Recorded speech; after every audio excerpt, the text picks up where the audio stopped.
common. We did not prepare for this at all, but I really appreciate Yoel's here because he came out and to help me educate my team on LinkedIn, which I really appreciate. And that's, I think, something we share is just being helpful. Right. Or as Hillel says, just being a friar. I think that's a great business model. Right. So one of the things that we were just discussing that we kind of getting better organic reach on LinkedIn. Right. Like when's the best time to post on LinkedIn, and companies, especially like ourselves, or like the companies that we work with, have audiences in multiple geographies. So I think you said, and I think I agree with some of the tests that I've made, is that morning time is the best. What do you recommend when you're dealing with multi-geographies, your 10 time zones of audience? What you do? First, let me say why morning time is great. Okay, in general. Why, and by morning, meaning on the commute to work, people are looking at their phones, they're getting the most undivided attention. That's when people are listening to podcasts the most. That's when they're scrolling socials, right? That's when they're that the most, and maybe even in personal email and all that. That's when they're the most, and on LinkedIn the most. That's why it's important you have their attention.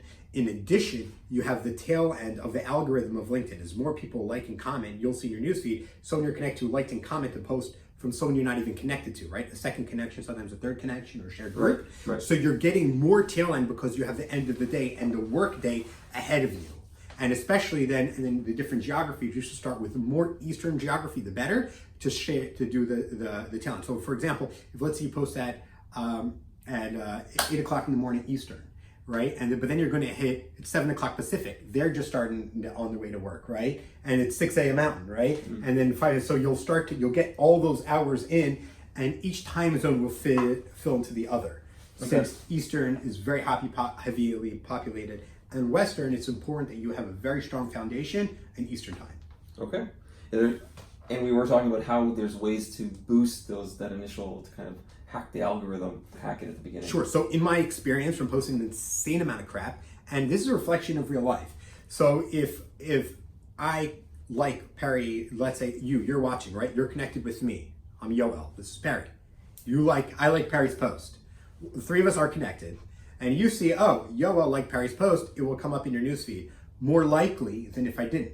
Now imagine you're connected with Perry and not me. I like your post. They're less likely to see, they're not as likely to see it. Right. Or if they're just connected with me and not you. So I would say I like, a dozen posts in the morning, right? And which of my dozen like posts are you most likely to see? The posts of the person that I like, right? That happens to also you be connected with. So would you say that the best, getting someone that has a similar audience to you to like it gives it a bigger boost than someone who's way out of your circle? Correct. And I don't mean similar audience, I mean, yes, the same. Connections, network, more than audience, right? Okay. So we can have similar audiences, but it doesn't necessarily mean we're connected. So that's one way you can do it. The other way is a few quick notes. Shares don't get reach, unfortunately. Links don't do as well either. So sharing and so liking things that are a link, you're less likely to see it than if you upload an MP4, which you do, and I'll like it and someone else will see it. Been testing a lot on video lately, and I'm seeing that still. I think pictures with words are getting the most reach from what I'm seeing. Although I think now I'm going to revise my statement from a previous video, is that the video engagement is of higher quality. So, and it's online and I'm not going to call it offline, but online, meaning the comments and likes are one thing, but I'm getting a lot of, offline or messages that are coming on, giving me comments or asking me questions, which is exactly what I want. And this is all because I decided to run into a video experiment, kind of spurred on by the new engagement on LinkedIn that I'm seeing, and then kind of forcing myself to at least post one video a week on LinkedIn, which I thought would be easy, but it's actually harder than I thought. But thanks for helping me on to get one out this week. Right, exactly. There you go. How do I decide what content to post? Because in the end of the day, we have limited time, resources, money. As an individual or as a company? Let's talk about an individual within a company. Yes. What types of contents really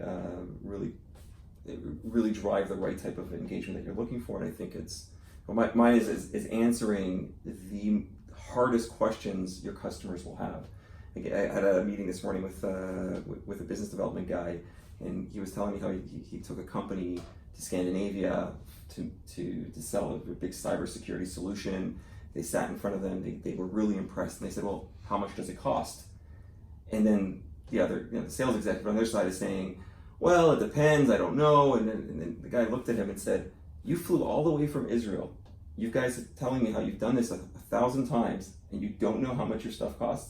And that's really the biggest question that anybody has, is not just how much it costs, what's the price, but what are they're not expecting you to say it's $1,000, $1 million, $100,000. They want a ballpark figure, and they want to understand what the levers are that will drive the cost, right? The same thing if I would ask you, how much does your service cost? You might be able to give me a number, but it will depend on a number of things. But Correct. To create content to let people understand what those levers are, creates transparency, and the most important currency we have in business, which is trust. Yep. So building trust is very important. Making deposits in people's accounts, and this is on social, on LinkedIn, right? Yep. So I provide value. On the extreme rare occasion, I would say like, hey, if anyone's looking for any business, even for the target audience, especially if you're a technology company and you want to reach CTOs and things of the sort, you're seeing a strong increase in cost per clicks. So my right hook was, after providing that value, letting them know it goes up, explaining this the auction that's involved, I say, if you still not too late to get in, it's only going to get more competitive, and the targeting is only going to get better on LinkedIn. So it's worth the more money actually over time, is to get in now. And that was my right hook, right through value, and always providing value. What are the problems that your customers, your potential customers, your audience are having? Solve them. And even if you're going in for the ask, but also talk about what are the problems with you, with your product, with your service. Where is it not a good fit? Why is, even to the point where you compare yourself against your competitors and you give them points where they deserve it. That's, right. That's a long ask that I talk to customers about. The ones that are listening are doing well. Right. And just straight up, take the camera, go like this, and talk about what you do in a landscape, not portrait, and talk about it. Make a 30-second clip, give a little tip, and upload it to LinkedIn.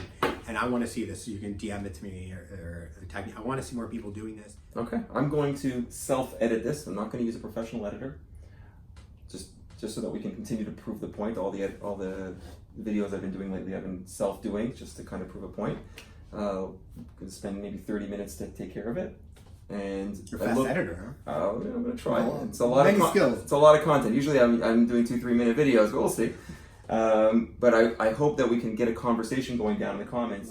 So shout out to y'all's event next week at LinkedIn Local Tel Aviv. It's at Urban Place 9:30 next Thursday, June 27th, called Breaking the Ice. But how do we break that ice? How do we make that first comment that doesn't make you seem awkward, that you don't seem like a creep, and differentiate yourself from everyone else, right?